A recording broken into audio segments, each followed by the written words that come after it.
अस्सलाम वालेकुम गाइस, मेरा नाम है अली और मैं अपने channel daily horror stories by Ali से आपके सामने मौजूद हूँ।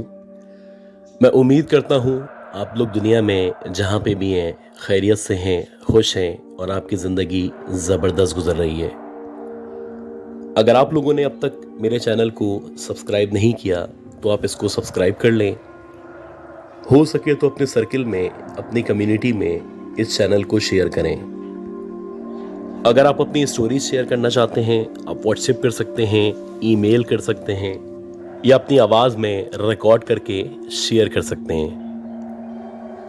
गाइस, सबसे पहले रिक्वेस्ट है कि आप दुआ करें। तबीयत मेरी बहुत ज़्यादा ख़राब है कि अल्लाह ताला मुझे सेहत दे, ज़िंदगी दे और हम सब के लिए आसानियाँ फरमाए। इसके बाद आज की जो पहली स्टोरी है, ये स्टोरी रज़ा साहब ने कराची से हमें शेयर की है। ये बताते हैं कि 2001-2002 में जबकि ये तकरीबन 18 या 20 साल के थे तो इनके कज़न थे इरफान। वो इटली से इनके पास कराची में रुकने के लिए आए हुए थे।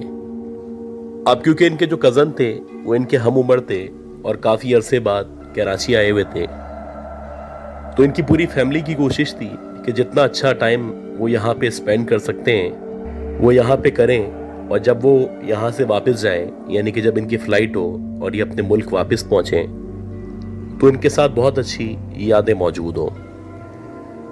ऐसा ही हुआ कि इन लोगों ने बहुत अच्छा उनको टाइम दिया, बहुत अच्छा एंटरटेन किया, बहुत ज़बरदस्त मेहमान नवाजी की।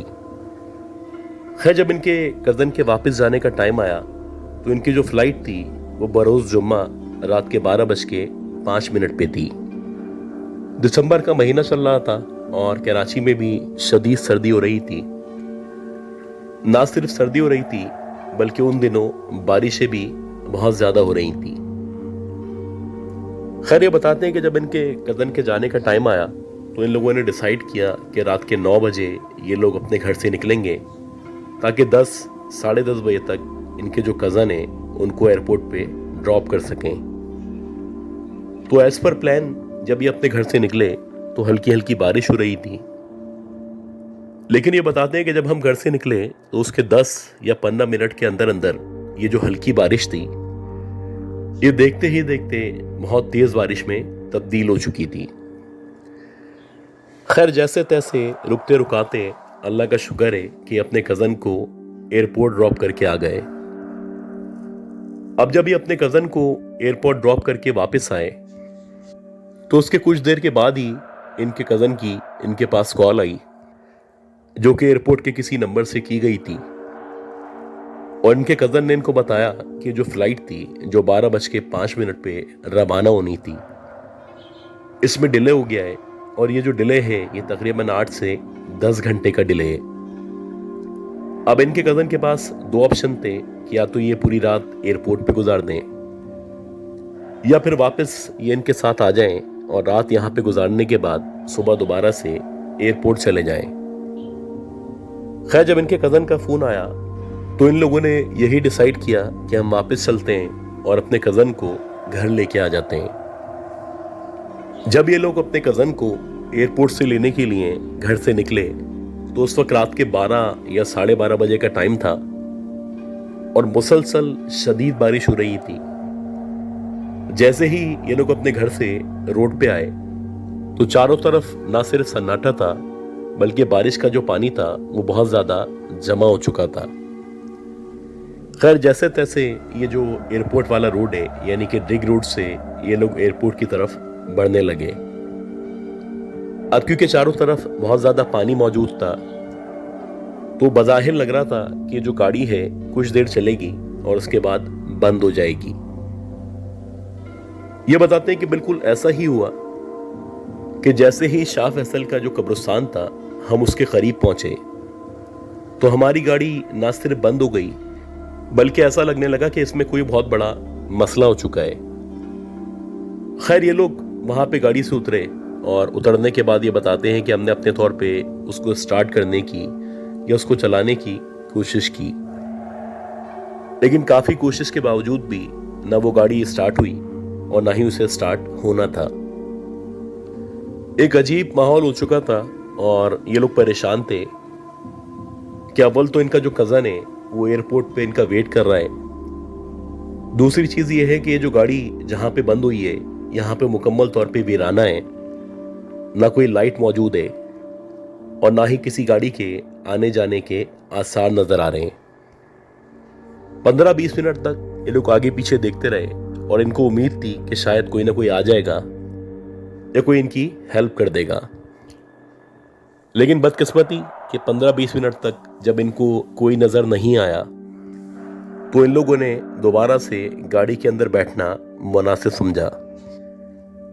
ये दोनों गाड़ी में आके बैठ गए और मुसलसल वेट कर रहे थे कि शायद कोई पुलिस की गाड़ी या कोई हेल्प आ सके।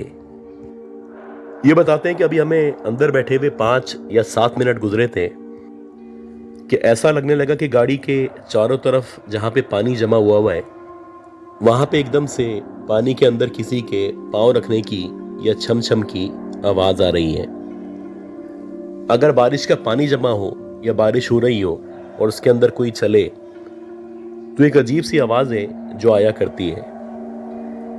इनको मुसलसल गाड़ी में बैठे हुए गाड़ी के चारों तरफ इस तरह की आवाज़ें आ रही थी कि जैसे कोई ना कोई है जो इनकी गाड़ी के चारों तरफ चल रहा है। ये बताते कि हम चारों तरफ आगे पीछे का जायजा लेते लेकिन वहां पे कोई भी मौजूद नहीं होता। खैर अभी हम आगे पीछे देख रहे थे और हम ताज्जुब का शिकार थे कि इसी दौरानिये में एकदम से ऐसा लगा कि हमारी गाड़ी की जो छत है उस पर कोई भारी सी चीज या कोई जानवर आके गिरा है। अब इससे पहले कि हम देख पाते या गाड़ी से बाहर निकल पाते इतना तो अंदाजा हो चुका था कि जो भी चीज ऊपर से आके गिरी है वो बहुत ज्यादा भारी है या बहुत ज्यादा वजनी है। हमारी गाड़ी की जो रूफ थी वो मुकम्मल तौर पे दब चुकी थी और इससे पहले कि हम बाहर निकलते और इसके बारे में देखते कि आखिर क्या चीज़ है जो छत पे आके गिरी है, हमने देखा कि जो हमारी गाड़ी के शीशे हैं, खासतौर पे जो विंड स्क्रीन है, उन शीशों के ऊपर, खासतौर पे विंड स्क्रीन के ऊपर चारों तरफ से खून टपकना शुरू हो चुका है। यानी कि ऊपर से जो भी चीज गाड़ी के ऊपर आके गिरी थी उसमें से खून रस रहा था और उसका जो खून था वो बह के गाड़ी के शीशों पे या गाड़ी की विंडोज पे मुसलसल गिरता चला जा रहा था। अब जैसे ही ये मंजर मेरे वालिद साहब ने देखा तो वो एकदम से अलर्ट हो गए। जाहिर सी बात है उनको खतरा महसूस हुआ और वो सोचने लगे कि इस वक्त बाहर निकलना ठीक नहीं है। हो सकता है किसी की लाश गाड़ी की छत पे आके गिरी हो या हो सकता है कोई खतरनाक मामला हो। इसी दौरानिये में हमें ऐसा लगा कि जैसे सामने की तरफ से कोई गाड़ी है जो हमारी तरफ आना शुरू हुई है और ऐसा ही था कि एक पुलिस की गाड़ी हमारी गाड़ी के बिल्कुल सामने आ चुकी थी। और जब पुलिस की गाड़ी हमने देखी तो उसको देखने के बाद थोड़ा सा हमारा हौसला बढ़ा और मैं और मेरे फादर अपनी गाड़ी से बाहर निकले। जैसे ही हम लोग अपनी गाड़ी से बाहर निकले और वो जो पुलिस की गाड़ी थी वो बिल्कुल हमारे करीब पहुंची तो सबसे पहले हम लोगों ने जो हमारी गाड़ी थी उसकी रूफ की तरफ देखा और जब हमने उसकी छत की तरफ देखा तो वहां पे कोई भी मौजूद नहीं था। हमारी गाड़ी की जो छत थी वो मुकम्मल तौर पे पिचकी हुई थी और छत के ऊपर भी खून के ड्रॉप्स पड़े हुए थे और ना सिर्फ छत पे बल्कि जो भी विंड स्क्रीन थी या जो भी शीशे थे उनके ऊपर अभी भी खून के निशानात या ड्रॉप्स मौजूद थे। हालांकि बारिश जो थी वो बहुत तेजी से हो रही थी लेकिन इस रूफ को देख के अंदाजा हो रहा था कि अभी कुछ देर पहले कोई ना कोई भारी चीज हमारी गाड़ी की छत पे आके गिरी थी। अगर कोई भारी चीज या कोई जानवर या कोई इंसान ऊपर से गाड़ी के ऊपर आके गिरा था तो बिला आखिर वो कहाँ गया। खैर पुलिस वाले भी जब उतर के हमारी गाड़ी के पास आए तो वो भी हमारी गाड़ी की जो छत थी उसको देखने लगे। वो पूछने लगे कि खैरियत तो है, आप लोग यहाँ पे क्यों खड़े हुए हैं और ये जो आपकी गाड़ी की छत है ये पिचकी हुई क्यों है। हमने उनको बताया कि हम लोग एयरपोर्ट जाना चाहते थे, यहाँ पे आके हमारी जो गाड़ी है वो खराब हो गई थी और इसी दौरानिये में कोई भारी सी चीज या कोई इंसान या फिर कोई जानवर हमारी गाड़ी की छत पे आके गिरा, लेकिन अगर वो गिरा था, उसके निशानात मौजूद थे, तो बिला आखिर वो जो भी मखलूक थी या जो भी जानवर था वो कहाँ चला गया। पुलिस वाले भी इस बात पे ताज्जुब का शिकार थे और वो भी यही सोच रहे थे कि आप जहां पे खड़े हुए आपके बिल्कुल बराबर में कब्रिस्तान मौजूद है। अगर कोई आके उस जानवर को या इस चीज को उठा के लेके जाता तो कम से कम वो आपको आते हुए या जाते हुए नजर आता। खैर, पुलिस वालों ने हमारी मदद की और हमारी गाड़ी को टो करके जैसे तैसे एयरपोर्ट पहुंचा दिया। एयरपोर्ट पहुंचने के बाद हमने अपने कजन के साथ ही वहीं पे रात गुजारी और जब सुबह वो फ्लाइट लेके दुबई के लिए रवाना हो गया तो हम लोगों ने किसी मैकेनिक को लाके जैसे तैसे गाड़ी स्टार्ट करवाई और वापस इसको लेके अपने घर आ गए। आज भी जब मैं, मेरे फादर उस वाक़ये को याद करते हैं तो हमें हैरान होते हैं कि आखिर वो कौन सी चीज़ थी, कौन सा जानवर था या कौन सी ऐसी मखलूक थी जो हमारी गाड़ी की छत पे आके गिरी थी। और अगर गिर भी गई थी और उसमें से खून टपक रहा था तो बिला आखिर कुछ सेकंड्स के अंदर अंदर वो कहां पे गायब हो गई थी। अच्छा गाइस, आज की ये जो दूसरी स्टोरी है, ये स्टोरी हमें आतिफ साहब ने जड़ावाला से शेयर की है। ये बताते हैं कि जो वाकया था बेसिकली इनके घर के करीब या इनके शहर के करीब एक कब्रिस्तान मौजूद है। ये वाकया उस कब्रिस्तान में पेश आया था। ये बताते कि इनके कज़न हैं, उनके जो फादर थे वो काफ़ी अरसे से बीमार थे और उनकी जो तबीयत है वो बहुत ज़्यादा ख़राब हो चुकी थी। खैर, ये लोग या डॉक्टर्स पूरी कोशिश कर रहे थे कि किसी भी तरह इनकी जान बच सके, लेकिन अल्लाह का करना ऐसा हुआ कि इनका 3-4 दिन के अंदर अंदर इंतकाल हो गया। ये बताते कि जब इनके कज़न के फादर का इंतकाल हुआ तो इनके जो कज़न वगैरह थे, आमतौर पे इनके यहाँ रिचुअल था या इनकी रिवायत थी कि जब भी किसी का इंतकाल हुआ करता था तो इनके जो गांव के लोग थे या इनके जो जानने वाले थे वो खुद ही कब्र की खुदाई किया करते थे या मुर्दे को जो दफनाने का या गुस्ल देने का जो भी प्रोसेस होता है ये खुद ही किया करते थे। तो वैसे ही जब इनके कज़न के फादर का इंतकाल हुआ तो उस वक्त तकरीबन दोपहर के 2 या 3 बज रहे थे। इन लोगों का इरादा यही था कि किसी भी तरह मगरिब तक या फिर इशा की नमाज तक इनकी तदफीन कर दी जाए, लेकिन इत्तेफाक से उस दौर में शदीद बारिशें चल रही थी और इनकी कोशिश के बावजूद भी मगरिब तक तदफीन नहीं हो सकी। मगरिब के बाद जाके जब बारिश रुकी तो इनके कज़न अपने 3-4 दोस्तों के हमरा कब्रिस्तान चले गए ताकि वहां पे जाके जल्दी जल्दी कब्र की तैयारी कर सकें। इनके जो कज़न थे वो बेसिकली बहुत बहादुर थे या उनके जो दोस्त थे या जो भी जानने वाले थे वो सारे के सारे काफ़ी अरसे से, बल्कि सालों से कब्रिस्तान के अंदर कब्रें खोदते चले आए थे और उनके लिए रात में कब्रिस्तान जाना ये कोई नई बात नहीं थी।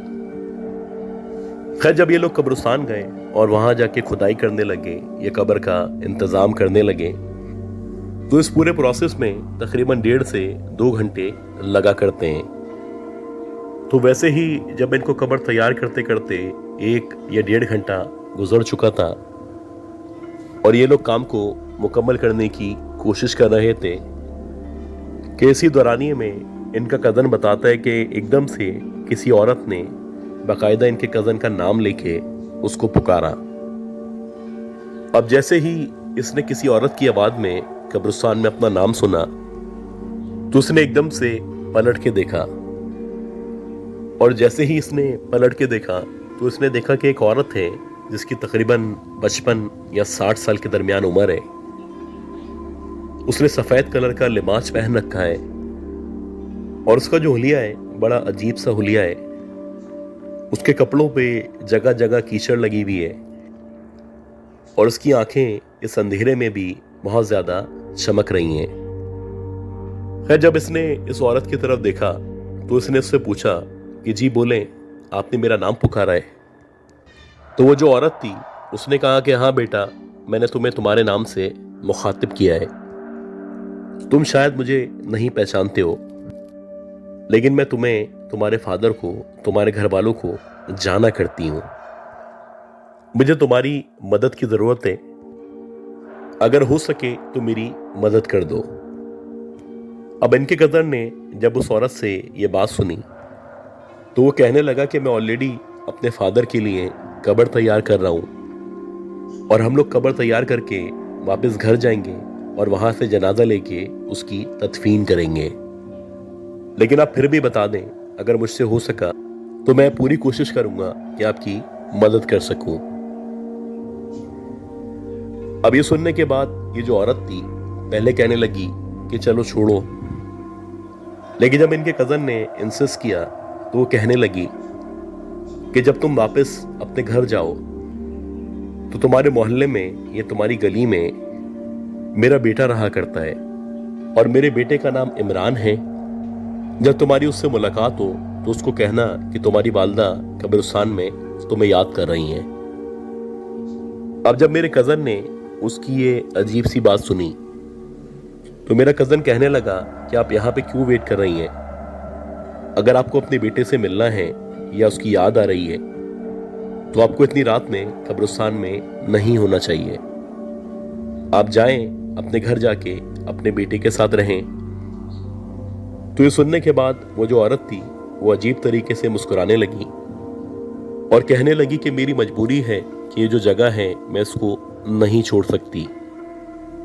इसी तरह उसकी मजबूरी है कि वो अपनी जगह को नहीं छोड़ सकता। अब ये जो बातें थी बड़ी मशकूक बातें थी और हैरानी में मुब्तला करने के लिए काफ़ी थी। खैर, मेरा कज़न बताता है कि अभी मैं उनसे बातचीत कर रहा था और समझने की कोशिश कर रहा था कि कहीं ऐसा तो नहीं है कि इनके साथ कोई जहनी मसला हो। इसी दौरानिए में जब मेरी नज़र उस औरत के पाँव की तरफ पड़ी तो मैंने देखा कि उसके जो पाँव हैं वो अजीब तरीके से टेढ़े पाँव हैं, जैसे कि आमतौर पे लोगों के पाँव नहीं हुआ करते। और ना सिर्फ उसके पाँव टेढ़े हैं बल्कि उसके पाँव में जो उंगलियां मौजूद हैं वो 3 उंगलियां हैं। अब जैसे ही मेरे कज़न की उसके पाँव पे या उसकी उंगलियों पे नजर पड़ी तो जो औरत थी वो कहने लगी कि नीचे क्या देख रहे हो? मेरी आंखों में देख के मुझे जवाब दो। ये बताते हैं कि इनका जो कज़न था उसने जब इसके पाँव देखे तो अपने जितने भी लोग थे या जितने भी दोस्त थे उनको फौरन से कहा कि यहाँ से बाहर भागो। और ये सुनते ही ये जितने भी कज़न्स थे या जो इनका कज़न था ये जैसे तैसे गिरते पड़ते कब्रिस्तान से बाहर निकल आए। और जब ये लोग बाहर निकले तो बाहर निकलते ही इनके सामने गोरकन मौजूद था। इन लोगों को अंदाजा हो चुका था कि जो औरत इनको अंदर नजर आई थी वो यकीनन कोई चुड़ैल थी या फिर कोई पिछल पैरी थी। बहरहाल जब गोरकन ने इनको बाहर की तरफ भागते हुए देखा तो इनसे पूछने लगा कि साहब खैरियत तो है, इतनी रात में आप लोग यहाँ पे क्यों आए हुए हैं? खैर, इन्होंने उसको बताया कि हमारे फादर की डेथ हो चुकी है और हम लोग यहाँ पे कब्र खोदने के लिए आए थे। खैर, हमारे साथ ऐसा ऐसा हुआ है कि एक औरत हमें अंदर नजर आई है और वो कह रही थी कि मेरे बेटे को बोलो कि मैं उसे याद करती हूँ। ये सुनने के बाद वो जो गोरकन था वो कहने लगा कि साहब ये जो कब्रिस्तान है ये बहुत ज़्यादा हॉन्टेड कब्रिस्तान है और यहाँ पे आपके अलावा भी बहुत सारे लोगों ने उस चुड़ैल को या उस पिछल पैरी को देखा है। कहा जाता है कि करीबी किसी गांव में एक लड़का रहा करता था और उसकी माँ ने कुछ वजूहात की बिना पे खुदकुशी कर ली थी। तो शायद ये वही औरत है जो कब्रिस्तान में नजर आया करती है। ये सुनने के बाद जो हमारा कज़न था उसने कहा कि भाई ये जो कब्र का इंतजाम है तुम मुकम्मल कर दो, और अब हम लोग जो तदफीन है वो कल सुबह फजर की नमाज के बाद करेंगे। और ऐसे ही हुआ कि अगले दिन जब सूरज निकल आया तो इनके कज़न ने अपने फादर की तदफीन की। और उसके बाद से वो कोशिश करने लगा कि मगरिब के बाद यानी अंधेरा होने के बाद उस कब्रिस्तान में या उसकी तरफ ना जाए। गाइस, उम्मीद करता हूँ ये जो 2 स्टोरीज मैंने शेयर की हैं, ये दोनों स्टोरीज आप लोगों को पसंद आई होंगी। अगर आप लोगों को ये स्टोरीज पसंद आई हैं तो प्लीज़ मेरे चैनल को लाइक करें, सब्सक्राइब करें, शेयर करें। दुआ करें कि अल्लाह ताला मुझे, मेरी फैमिली को, हम सबको सेहतमंद ज़िंदगी दे, खुशहाल ज़िंदगी दे, सलामती वाली ज़िंदगी दे। अगली अपलोड तक के लिए अपना ख्याल रखिएगा। अल्लाह हाफिज़।